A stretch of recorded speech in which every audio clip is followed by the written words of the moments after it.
big reason I joined the military was I was a piece of kid. I was not a good kid.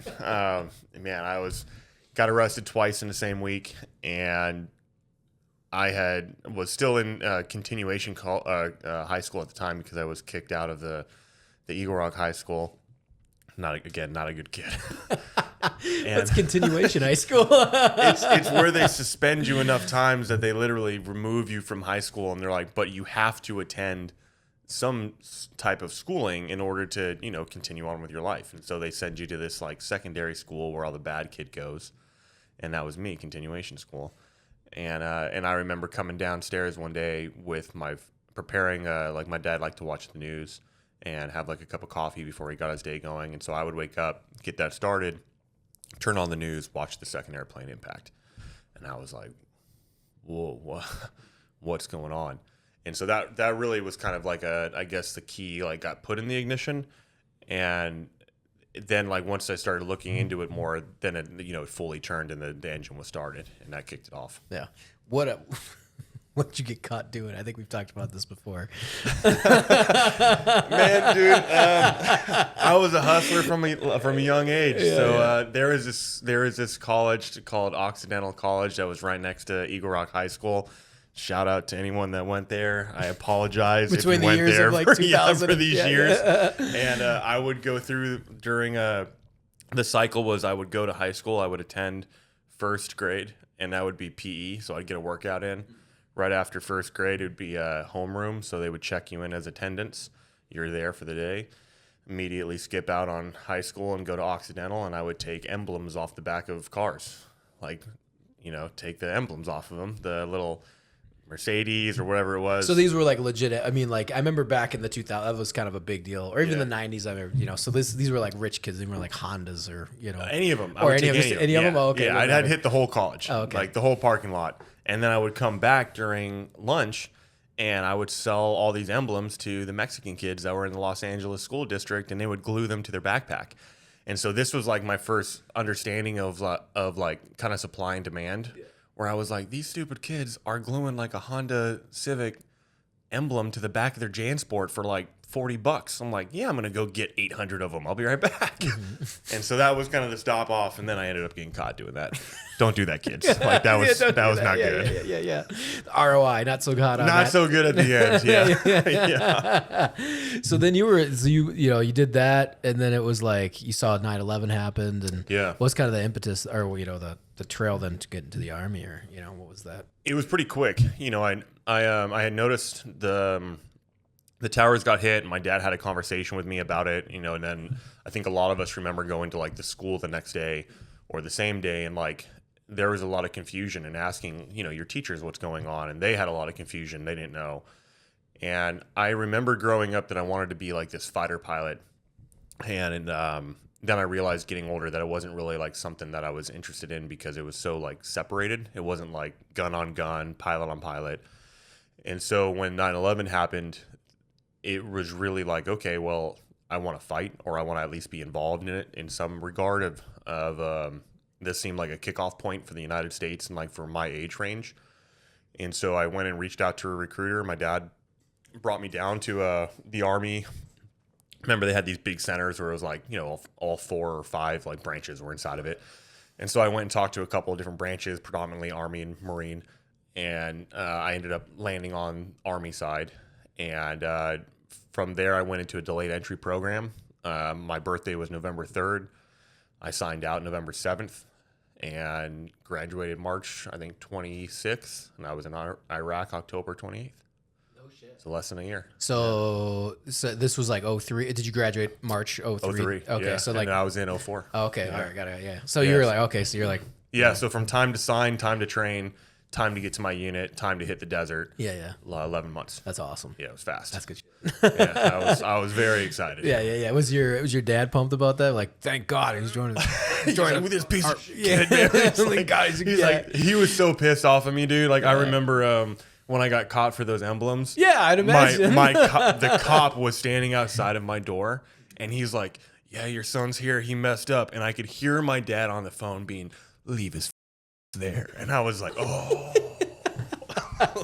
And now I was like, I'm in trouble now. Like, I'm in real trouble now. So, and I needed that. I think the Army really gave me a lot of direction, and being around guys that I had my 19th birthday in Iraq, in Mosul, shooting like at the Syrian border, and I think having those guys around me, which were my team lead, my squad lead, they were like mid 20s, and so much more of, I guess, a leadership or like a father role that I really needed at that point, than my own father, because sometimes you just need someone else that kind of takes you out of what you're normally doing, smacks you around, and it's like, hey man, no, you need to be doing this, not that.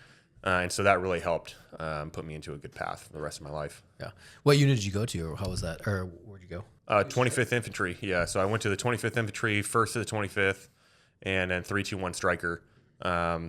Jaded me for the rest of my life, because it was a good unit, from the top down at that time. 2nd Ranger Battalion was there on Fort Lewis with us, and they had a lot of guys that during that time frame we were hiring, I guess you would say, or recruiting a lot of guys from the military, all branches, right? And so the Marines got really big, the Rangers got really big, but they're not really a huge organization. So there's all these guys that had time in slot that needed to get time in next slot that couldn't do it inside of the Rangers. So they ended up falling to the strike brigades. And so most of the guys, when I got to my unit, anyone that was like an E1 to E4, most of us had gotten orders right out of basic and then fell into the striker brigades because they had just got stood up. Most of the guys that were E5, E6, E7, a lot of those dudes came from Ranger Bat because they were getting promoted up in Ranger Bat, but there were so many guys coming in that there was just no slot time for them. So they fell to the striker brigades.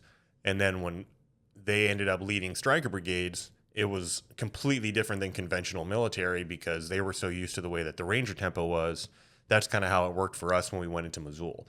It was just kind of a different tempo, and it was a lot more fun. I was going to say, they're probably wanting to really get into it, hard hitting. Yeah, man. It was, no one had ever seen a striker before.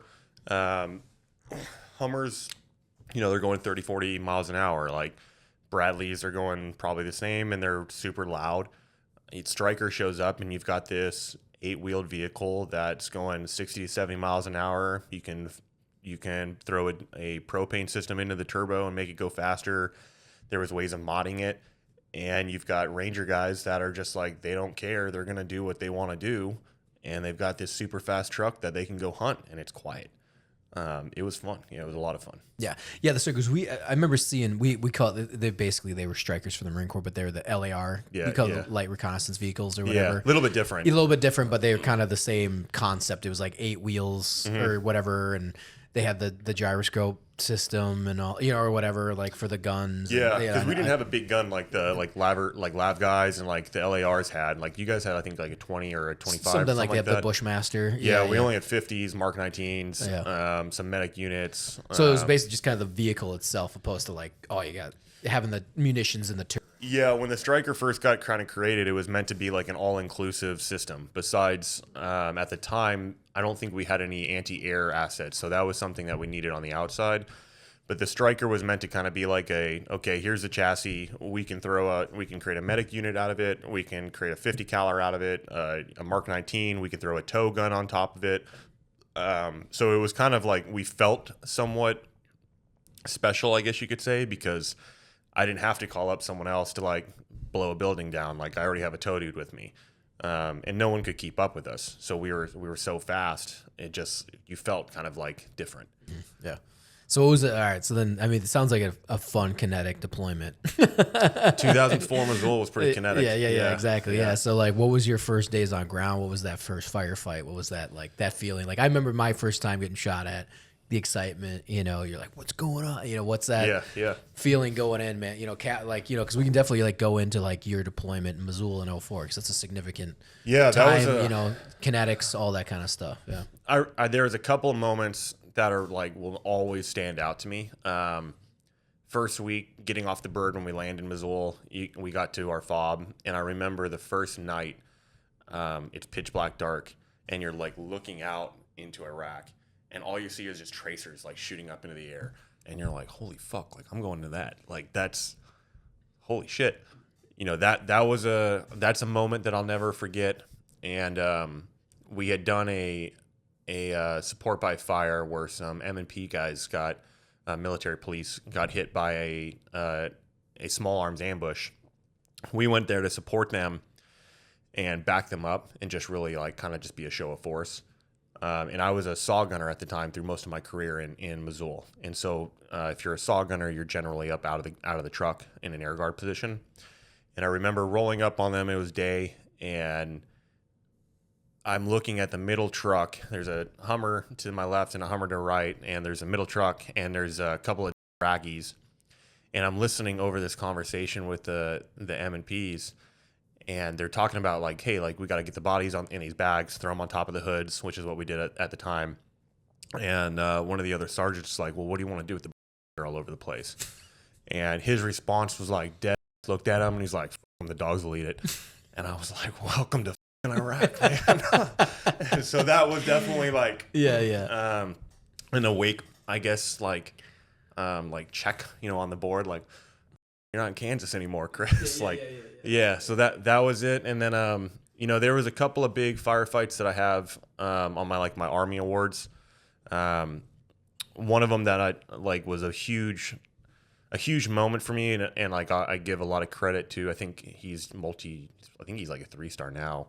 At the time, he was Colonel Brown, and we didn't have a lot of drones at the time when this engagement was going on back in like 2004. We had like what do we call them? The Blue Falcons.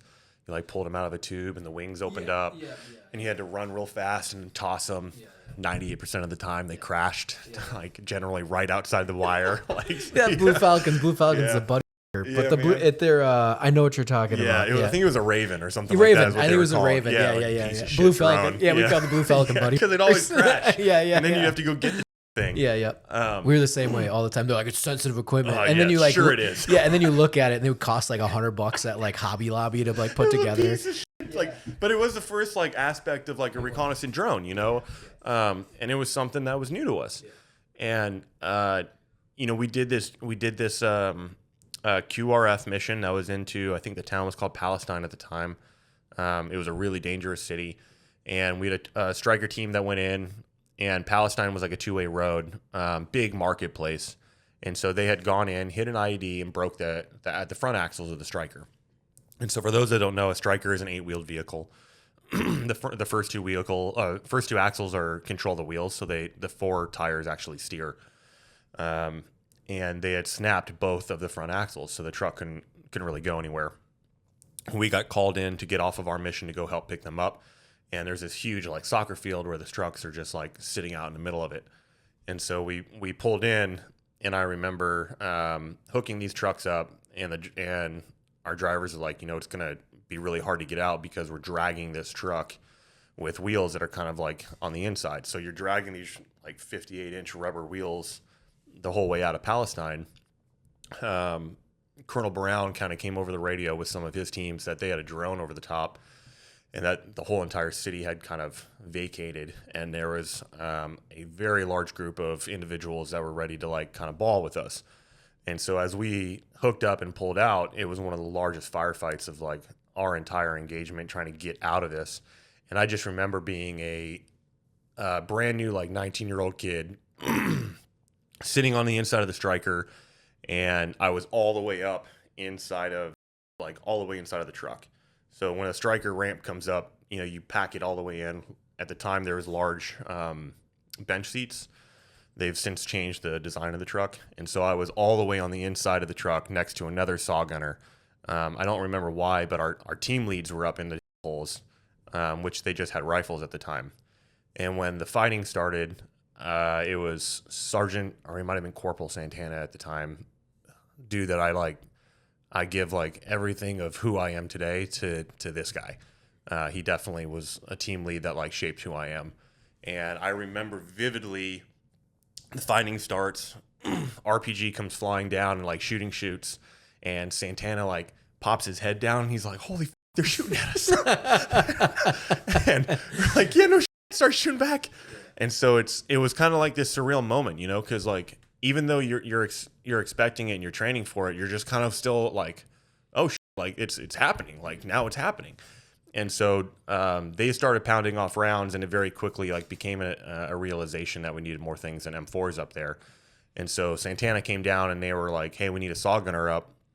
I looked over to the other saw gunner, who was Hacker at the time, and I was like, "I'm not letting him go up this hole. You're fighting for like I'm f***ing fighting for this hole." Yeah. And so Santana came down, and I pushed Hacker out of the way, walked up my happy in between everyone, and as soon as you get up out of the hole, it's like there's just dust going on, muzzle flashes are going everywhere, and we're driving at like 50 probably miles an hour or 40 miles an hour, dragging this other truck that's burned down, trying to go as fast as you physically can.